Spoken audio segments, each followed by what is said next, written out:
Hello बच्चों, let's read this question. The question says each trophic level has a certain mass of living material at a particular time is known as. तो आपका जो हर एक trophic level है एक certain mass of living material होता है किसी एक पर्टिकुलर टाइम में. उस चीज को हम क्या बोलते हैं? कैटाबोलिज्म बोलते हैं, स्टैंडिंग क्रॉप बोलते हैं, ह्यूमिफिकेशन बोलते हैं, या फिर आपका प्राइमरी प्रोडक्टिविटी बोलते हैं. तो यहाँ पे बात करेंगे अपने की कॉन्सेप्ट की. की कॉन्सेप्ट में यहाँ पे बात हो रही है ट्रॉफिक लेवल्स पे. Trophic level. अब ट्रॉफिक लेवल की अगर हम बात करते हैं तो ये आपका ट्रॉफिक लेवल क्या होता है कि बेस्ड अपॉन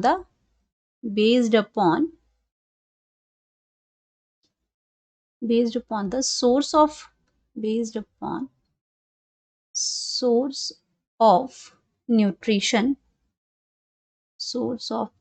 न्यूट्रिशन बोलो या फिर आप उसको फूड बोलो. तो उसका जो वो फूड जो लेते हैं, क्योंकि आपका क्या है जितने भी लिविंग ऑर्गेनिजम्स हैं वो क्या करते हैं अपने सर्वाइवल के लिए कहीं ना कहीं से फूड लेते हैं. तो based upon the source of their nutrition कि कहाँ से उसने फूड लिया, कौन से टाइप का फूड है, वो क्या करते हैं ये ऑर्गेनिजम्स जो हैं सारे ऑर्गेनिजम्स वो करते हैं ऑक्यूपाई द स्पेस. एक्यूपाइंग द क्या उसमें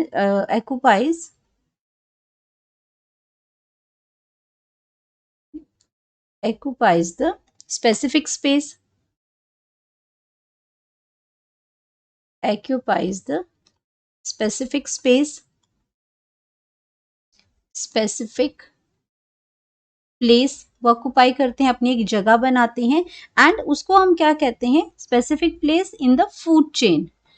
तो उसको हम कहेंगे ट्रॉफिक लेवल. अब ट्रॉफिक लेवल फूड चेन में कहाँ पे अपना फूड ऑफ सोर्स उसका क्या है, उसका जो आपका सोर्स ऑफ फूड उसका क्या है, न्यूट्रिशन क्या है, उसके बेस पे उसकी एक पर्टिकुलर प्लेस बनती है फूड चेन के अंदर. तो ये तो था हमारा ट्रॉफिक लेवल. अब यहाँ पे बात कर रहे हैं कि ईच ट्रॉफिक लेवल में आपका जो certain mass of living material किसी पर्टिकुलर टाइम की यहाँ पे बात कर रही हैं कि उसमें उस चीज को हम क्या बोलते हैं. तो अगर हम बात करते हैं यहाँ पे तो उसका जो करेक्ट आंसर है वो आपका पर्टिकुलर प्लेस की, अगर हम बात पर्टिकुलर टाइम पे आप उस लिविंग मटेरियल के सर्टेन मास की बात कर रहे हैं तो वो हमारी बन जाती है स्टैंडिंग क्रॉप. वो क्या हो जाएगी? स्टैंडिंग क्रॉप हो जाएगी. Standing crop. अब अगर स्टैंडिंग क्रॉप का मतलब हम यहाँ पे समझते हैं कि स्टैंडिंग क्रॉप आपका क्या है, तो पर्टिकुलर जगह पे आपका क्या है? मेजर्ड. स्टैंडिंग क्रॉप का मतलब क्या है कि is a measured as the mass of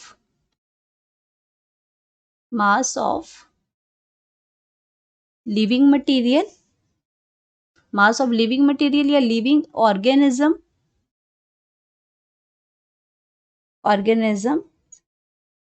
अब लिविंग ऑर्गेनिज्म का क्या है? बायोमास होगा, ऑर्गेनिक मैटर होगा, बायोमास होगा उसका. और the number of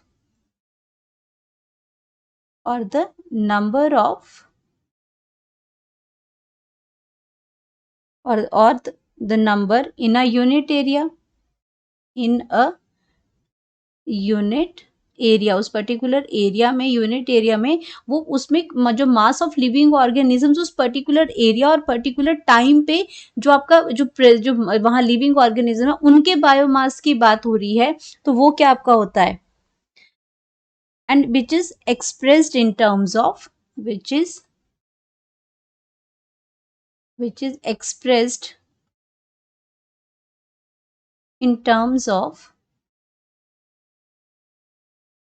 dry weight. उसको हम किस चीज में इसमें करते हैं? In terms of fresh and dry weight. In the terms of fresh और dry wait.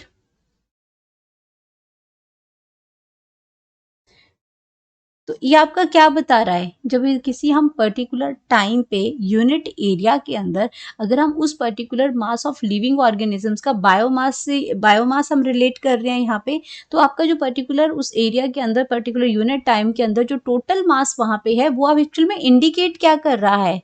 It indicates productivity. जो इसका फॉर्मेशन है वो बता रहा है ये. it indicates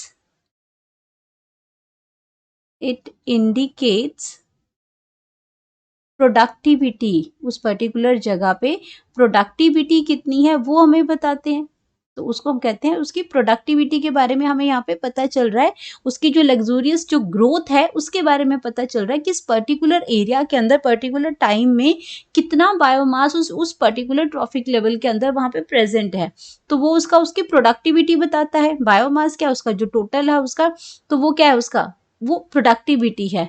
तो ये तो आपका बिल्कुल करेक्ट है, उन्होंने यही पूछा है हमसे, तो ये आंसर आपका क्या होगा, बिल्कुल करेक्ट है। देन अगर हम बाकी ऑप्शंस की अगर बात करते हैं तो कैटाबॉलिज्म क्या है, कैटाबॉलिज्म की जो प्रोसेस है ये एक्चुअल में एक आपकी प्रोसेस है जहाँ पे आपका मेटाबॉलिज्म होता है। सम टोटल ऑफ फंक्शन हमारी बॉडी के अंदर होते हैं, मेटाबॉलिक होते हैं, और वो दो टाइप के होते हैं, एनाबॉलिक होता है, कैटाबॉलिक होता है। एनाबॉलिक में तो हम क्या करते हैं, ऐड करते हैं, लेकिन कैटाबॉलिक की प्रोसेस में ब्रेक डाउन करते हैं। तो कैटाबॉलिक आपकी प्रोसेस एक्चुअल में क्या होती है, जो बैक्टीरियल और फंगल एंजाइम्स होती हैं, बैक्टीरियल एंड फंगल एंजाइम्स, ये एंजाइम्स आपकी क्या करती हैं, डीग्रेड कर देती हैं, डीग्रेड,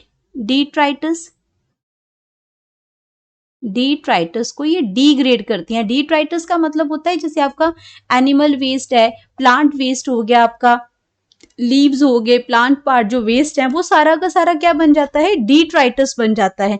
तो ये आपके बैक्टीरियल और जो फंगल एंजाइम्स है ये डिट्राइटस को डीग्रेड कर देती हैं, एंड ये आपका किसमें कर देती है, डिट्राइटस को डिग्रेड करके उसको कन्वर्ट कर देती है इनटू सिंपलर सब्सटेंसेस के अंदर, इनटू सिंपलर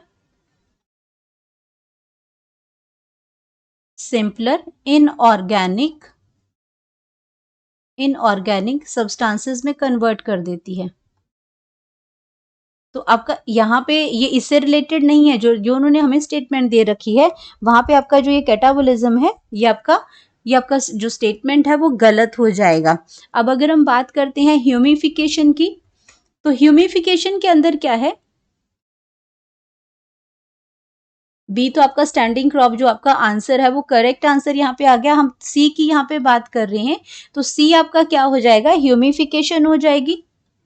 अब ह्यूमिफिकेशन भी आपका क्या है, ये आपका गलत ऑप्शन है, लेकिन हमें ये देखना है कि ह्यूमिफिकेशन एक्चुअली होता क्या है, गलत क्यों है ये स्टेटमेंट। तो ह्यूमिफिकेशन की अगर मैं बात करती हूँ तो ह्यूमिफिकेशन क्या होता है, इट लीड्स टू, ह्यूमिफिकेशन जो होती है इट लीड्स टू accumulation मतलब इकट्ठा होना, accumulation of dark color, accumulation of dark colored, dark coloured का कौन सा, एक आपका एमॉर्फस सब्सटेंस है, डार्क कलर्ड एमॉर्फस होता है जिसका कोई शेप नहीं है, बस ऐसे ही है, ये आपका कोई शेप, कोई पर्टिकुलर सर्टेन साइज में शेप साइज नहीं है, तो उसको हम कहते हैं एमॉर्फस सब्सटेंस का एकम्युलेशन हो जाता है। तो ये आपका क्या करता है, सब्सटेंस, एमॉर्फस सब्सटेंस, और इस सब्सटेंस को हम क्या कहते हैं, सब्सटेंस इज कॉल्ड ह्यूमस। तो ये आपका ह्यूमस जो है कहाँ इकट्ठा हो जाता है, सॉइल में, humus in soil.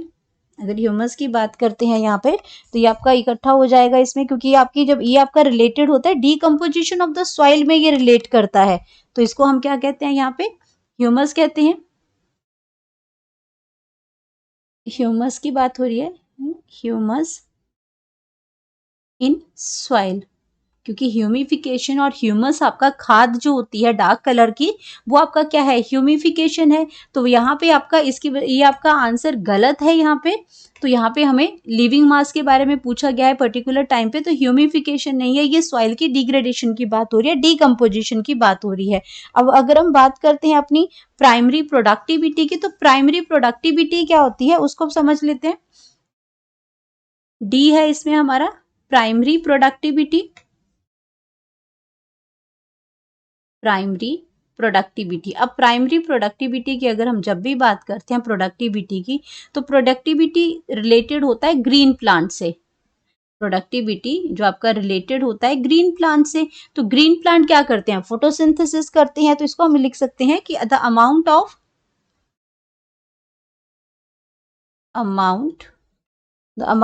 Biomass, amount of biomass है या ऑर्गेनिक मैटर है, दोनों चीजें हम लिख सकते हैं, बायोमास और organic matter. Organic matter produced per unit area over a time period, यहाँ पर्टिकुलर टाइम की बात नहीं हो रही है, over a time period by the plants during photosynthesis, during photosynthesis। तो यहाँ पे भी आपका क्या है, हम यहाँ पे बात हो रही है प्राइमरी प्रोडक्टिविटी की, तो यहाँ पे ये स्टेटमेंट भी यहाँ पे गलत हो जाएगी, प्राइमरी प्रोडक्टिविटी भी यहाँ पे गलत हो जाएगा। तो हमारे पास जो करेक्ट ऑप्शन है, जो पूछ रहा है कि each trophic level has certain mass of living material at a particular time, तो उसको हम कहते हैं स्टैंडिंग क्रॉप। तो ये उस पर्टिकुलर टाइम, उस पर्टिकुलर एरिया की बात हो रही है, उस जगह के लिविंग मैटर की बात हो रही है, ना कि सारे की बात हो रही है। तो हमारे पास आ जाएगा correct option, that is B. Correct option that is B. Hope you understood it well. Best of luck.